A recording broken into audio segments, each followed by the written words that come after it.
রাষ্ট্র পরিচালনার মূলনীতি সংক্রান্ত যে বিষয়টা উত্থাপিত হয়েছিল, এটা আজকে সহ মোটামুটি 4 দিন মতো আলোচনা হয়েছে। রাষ্ট্র পরিচালনার মূলনীতির ক্ষেত্রে কমিশনের যে প্রস্তাব, সেই প্রস্তাবটা আমরা একমত হয়েছি। বিষয়টা এরকম যে রাষ্ট্র পরিচালনার মূলনীতির ক্ষেত্রে স্বাধীনতার ঘোষণাপত্রে উল্লেখিত যে বিষয়গুলো, সাম্য, মানবিক মর্যাদা, সামাজিক ন্যায় বিচার, তার সাথে গণতন্ত্র, ধর্মীয় স্বাধীনতা ও সম্প্রীতি, এই বিষয়গুলো যুক্ত করে মোট কথা সাম্য, মানবিক মর্যাদা, সামাজিক সুবিচার, গণতন্ত্র এবং ধর্মীয় স্বাধীনতা ও সম্প্রীতি, এই বাক্যটা যুক্ত করতে হবে। কিসের সাথে? সংবিধানের অনুচ্ছেদ 8-এ রাষ্ট্র পরিচালনার মূলনীতি যেটা বিবৃত আছে, যেটা বর্তমানে বিদ্যমান আর্টিকেল 8-এ যেটা উল্লেখ করা আছে, সেটা হচ্ছে পঞ্চদশ সংশোধনীতে গৃহীত অবস্থা। সেই অবস্থার সাথে আমরা দ্বিমত। আমরা পঞ্চম সংশোধনীতে গৃহীত যে সমস্ত মূলনীতি, সেটার সাথে একমত। সেখানে মহান আল্লাহর উপর আস্থা এবং বিশ্বাস আছে, সেখানে গণতন্ত্র আছে, জাতীয়তাবাদ আছে ইত্যাদির সাথে মহান আল্লাহর উপর আস্থা এবং বিশ্বাস, এই কথাগুলো পঞ্চম সংশোধনীর পরবর্তীতে গৃহীত হয়েছে, পঞ্চম সংশোধনীতে গৃহীত হয়েছে। এখানে আমরা একমত। কিন্তু এই বিষয়টা কি নির্ধারিত হবে, সেই বিষয়ে যথেষ্ট বিতর্ক আছে।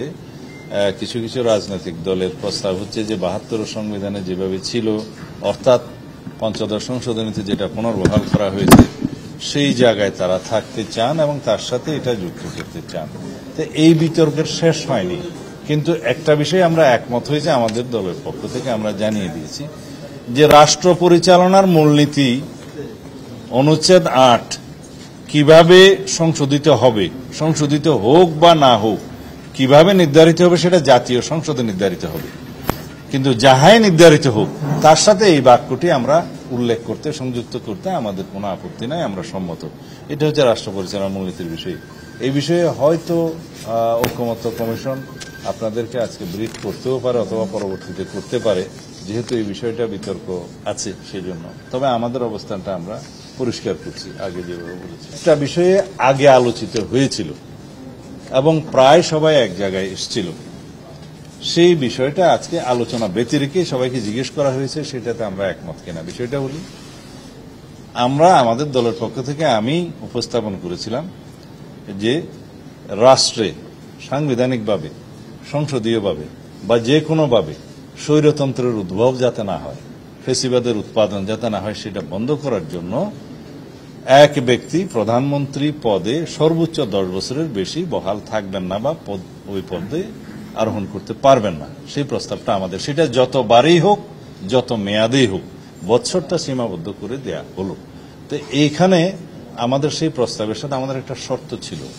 শর্তটা ছিল যে আমরা সাংবিধানিক কোনো প্রতিষ্ঠানে এবং সংবিধিবদ্ধ কোনো প্রতিষ্ঠানে কমিটি করে যে নিয়োগের ব্যবস্থাটা, প্রস্তাবটা হয়েছিল, সেটার সাথে আমরা একমত থাকব না।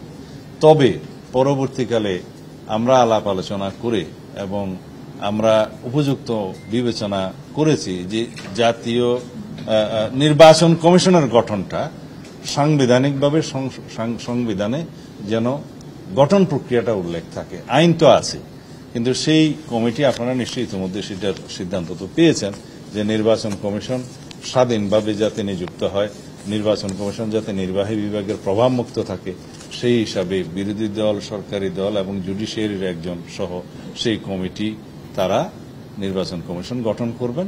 তবে তাদেরকে সহায়তার জন্য, সাচিবিক কার্যক্রমের জন্য আর একটা সার্চ কমিটি গঠিত হবে। সার্চ কমিটিটা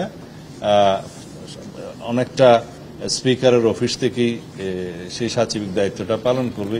তারা সারা দেশ থেকে নাম প্রস্তাব করবেন, জনগণ সেখানে নাম প্রস্তাব করতে পারে, সমাজের বিভিন্ন শ্রেণী পেশার লোক এবং রাজনৈতিক দল প্রস্তাব করবে, রাজনৈতিক দল সমূহ প্রস্তাব করবে।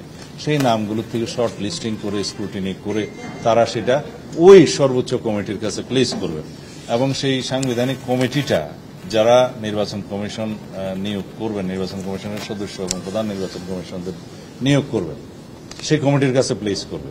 কিন্তু সেই কমিটিও নিজস্ব বিবেচনায় এই শর্ট লিস্টিং এর বাইরেও তারা নিজস্ব বিবেচনায় তাদের নাম প্রস্তাব করতে পারবেন, অন্যান্য নাম প্রস্তাব করতে পারবেন। সেইটা আমরা গ্রহণ করেছি। আমাদের সেই কন্ডিশন থেকে আমরা সরে এসে নির্বাচন কমিশন গঠন প্রক্রিয়ার সাথে একমত হয়েছে। আপনারা ইতিমধ্যে সেটা জানেন। এখন বিষয় রইল, তত্ত্বাবধায়ক সরকার যদি ইনপ্লেস হয়, এইভাবে স্বাধীন নির্বাচন কমিশন গঠিত হয় এবং প্রধানমন্ত্রীর মেয়াদ যদি সর্বোচ্চ 10 বছরে নির্ধারিত হয়, আমরা কোনোভাবেই আর মনে করি না রাষ্ট্রে কোনো রকমের স্বৈরতান্ত্রিক, ব্যক্তিতান্ত্রিক স্বৈরতন্ত্র বা ফেসিবাদের কোনো উৎপত্তি হতে পারে। তো সেই দৃষ্টিতে আমরা আজকে যখন কমিশন প্রস্তাব করলো যে আপনারা কি এখনো সেই প্রস্তাব আছেন, আমরা বলি হ্যাঁ আমরা আছি, সেটা আমাদেরই প্রস্তাব।